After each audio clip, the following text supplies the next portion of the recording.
इस्कॉनचे खारघरचे अध्यक्ष सुरदासजी यांनी आज एक वैकुंठवासी अजितदादा पवार यांच्या संदर्भात एक अवैज्ञानिक अशास्त्रीय पद्धतीचं असं एक विधान केलेलं आहे।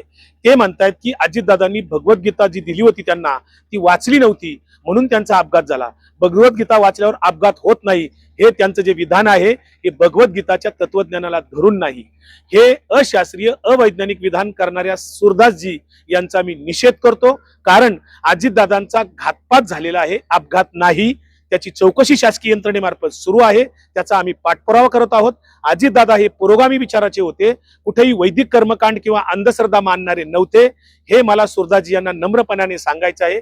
सुरदासजी आणि त्यांची इस्कॉन ही संस्था वर्णवर्चस्ववादाचा, मनुस्मृतीचा, वैदिक कर्मकांडाचा पुरस्कार करणारी, प्रचार करणारी संस्था आहे।